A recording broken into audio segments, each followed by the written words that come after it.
After months of rumour and speculation, the next generation of Shram's RED AXS group set is finally here.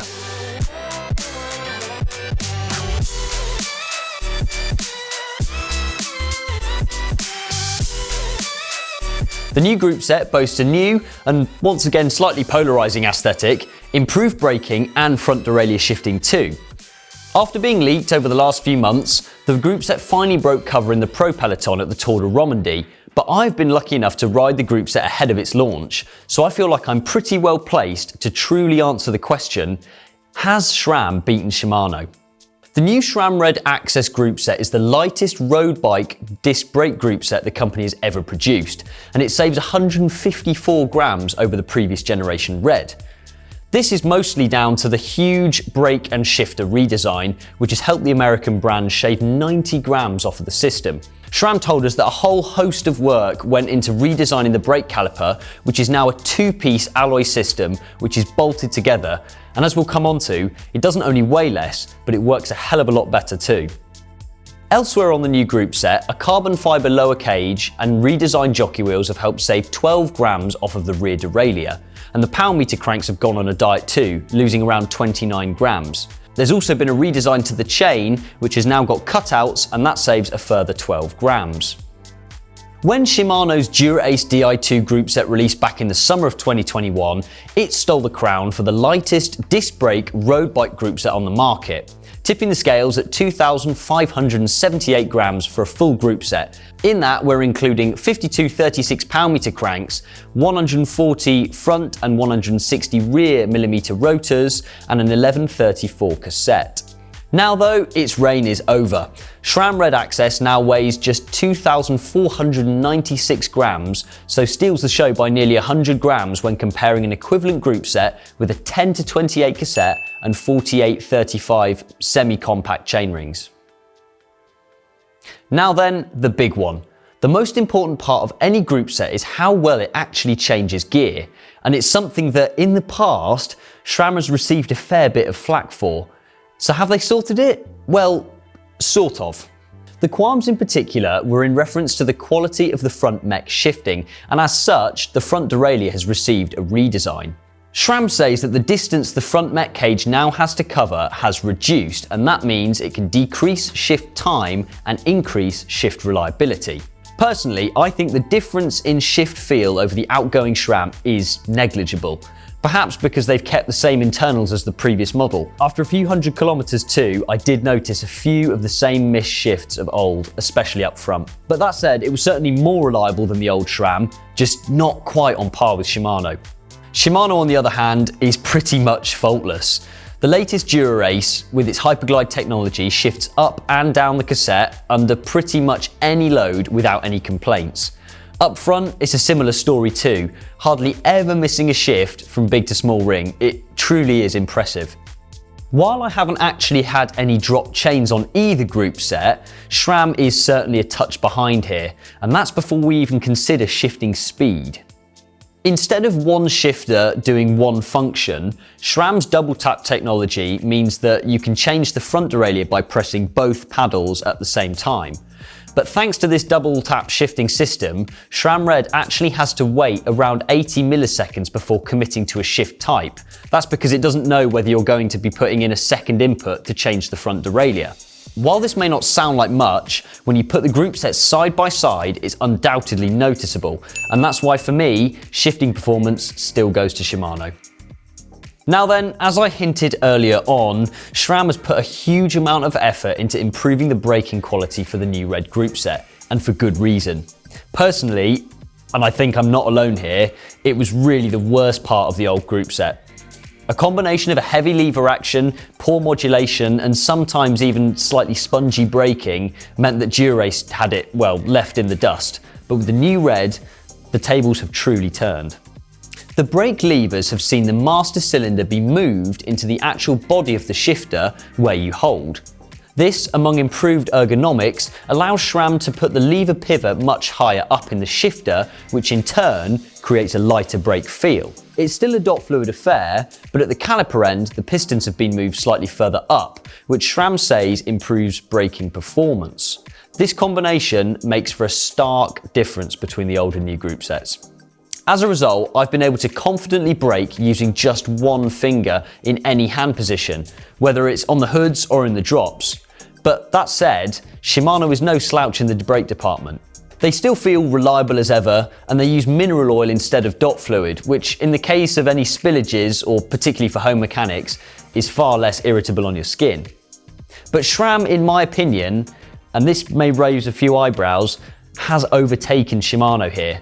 And by quite some margin. The modulation, the lever weight, and the stopping power are all up on Shimano, so Sram once again takes another point.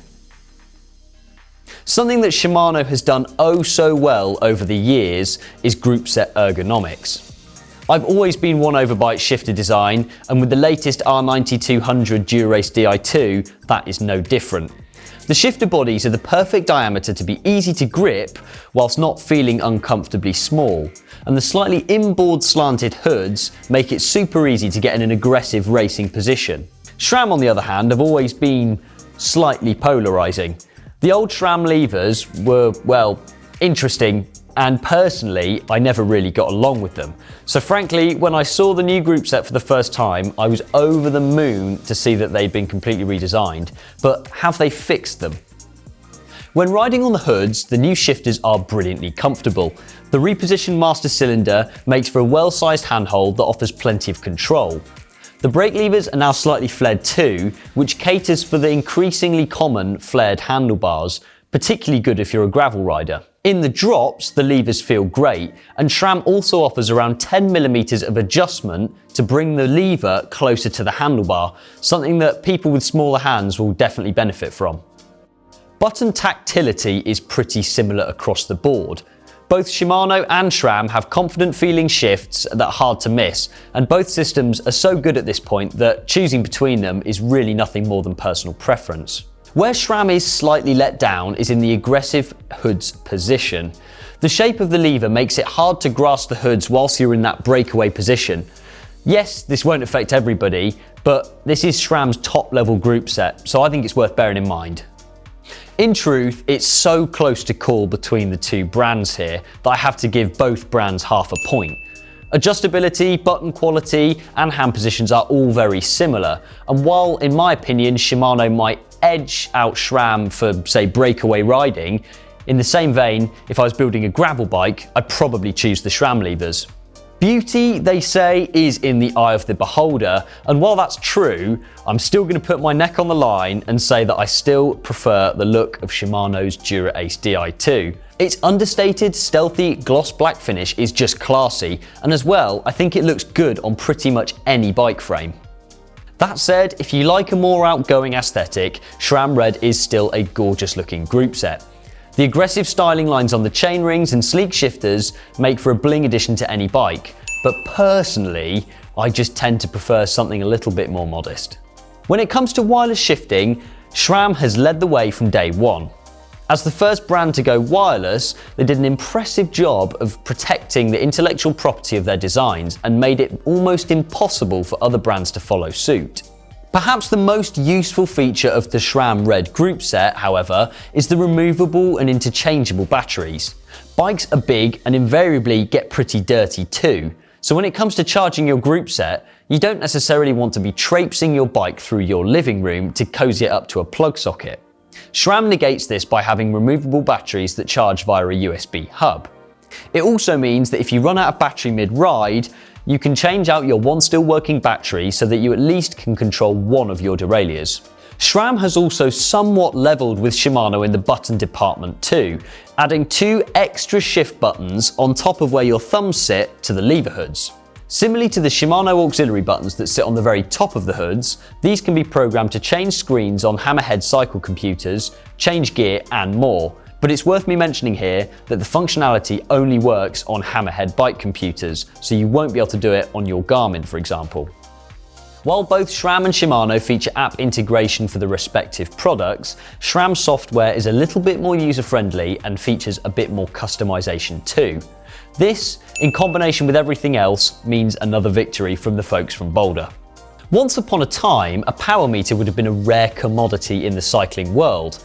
But with over a decade of advancing technology, power meters are pretty much the norm when it comes to top-level bikes. Both Sram and Shimano have their own power meters on their top-level group sets, however, the technology involved is slightly different. Sram's system is a chainring mounted unit that uses a single strain gauge to get a power output that is accurate to plus or minus 1.5%. Although mounting the unit at the chainring can be very reliable, it does mean that left and right power balance has to be estimated rather than truly measured. Shimano's power meters, on the other hand, are crank-based. This means they have measuring units on both the left and right hand crank arm, meaning that they can calculate a true power balance, once again to plus or minus 1.5%. On paper, it's pretty close between the pair of them. However, I must say that over the years, I've had a more reliable experience with Sram power meters, so though it's tight, I'm giving this point to them. When it comes to price, it's fair to say that top-level group sets from Sram and Shimano are pretty darn expensive. In fact, when I tallied up the totals for the two brands, I was reminded at just how much a top-of-the-range group set actually costs, but they are actually fairly comparable.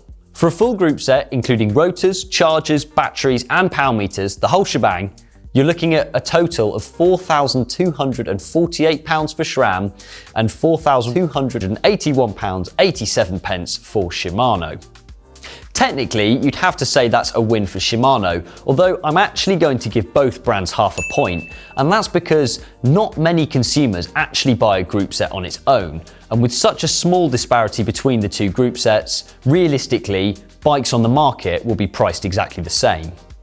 Well, as the scores show, both group sets are just brilliant. And even with the scores as they are, I'm not sure I could choose a single winner. Ever since electronic shifting came to the world of cycling, there's been an upgrade in shift quality across the board, but these two group sets do have their own strengths. Shimano, on the one hand, I think does make for a more ergonomic race setup, but not everybody is going to be in a race position all the time. On the hoods, the Sram levers are more comfortable and the braking is far superior. But for me, what becomes the deciding factor is the shift quality. Shimano's brakes are A, close enough to Sram's, and the shift quality is that much better that for me, my overall pick would still be Dura-Ace Di2. But let me tell you, that gap has absolutely narrowed. Let us know, which one would you buy?